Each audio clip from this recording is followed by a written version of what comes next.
All right, good morning. This is Esther Rogers, and I'm the spinster behind Jazz Turtle Creations.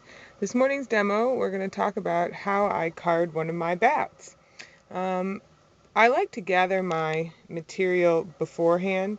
I just find it easier. I don't have to go reaching for stuff. So you'll see here I have a little bit of top, a lot of farm wool. There's some Cormo, some Coopworth locks, some really nice kid mohair locks. I've cut up some novelty yarn. There's a little bit of sari silk. I have some sparkles, of course, and just a bit of silky fiber, some bamboo, and some milk protein. You'll see, I really keep everything I have pretty close to my carding station so that if I think about something that I might need, it's pretty easy reachable right from the carder. Here's my sparkle drawer. Every girl loves the sparkle drawer. And then I have my silk noir and bamboo, cotton, all that good stuff, banana silk.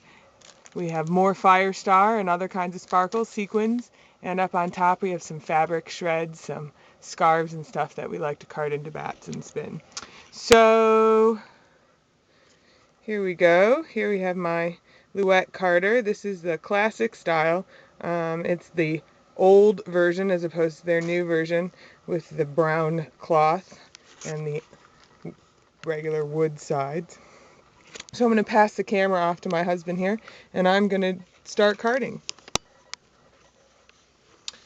Okay, so I like to start a basic bat with putting down a layer of top because this just makes it easier to take the bat off the drum.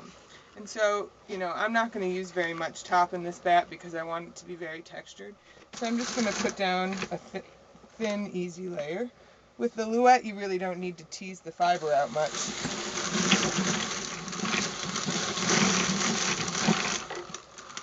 Okay, so I have a really thin, easy layer that I'm going to start. This bat is designed to look like a sunshine day with some poofy clouds. So I'm really just going to tear some stuff apart. Again, the Louette's really easy in that you don't have to tease all your fiber out. Let me just sort of...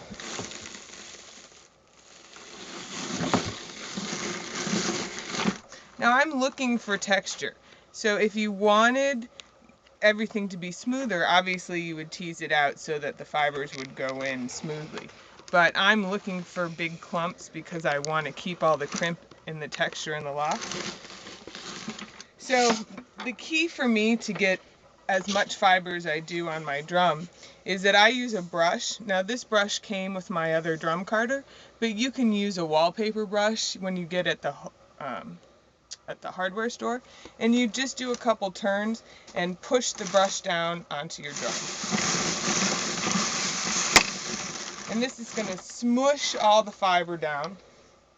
And now I'm going to add some sparkles, maybe a little bit of novelty yarn.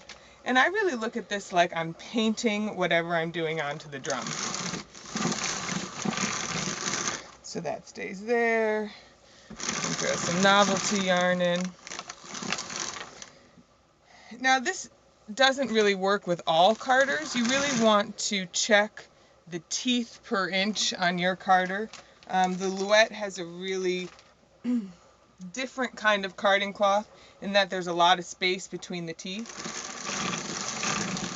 So I can throw lots of fun stuff in here, sequins, ribbon, novelty yarn, that maybe you wouldn't be able to put into, say, an Ashford or a Fancy Kitty or a Straunch.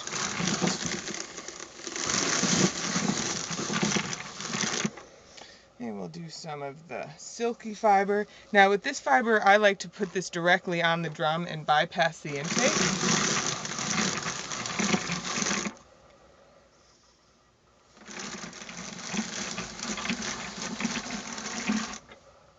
A little bit of sari silk on top.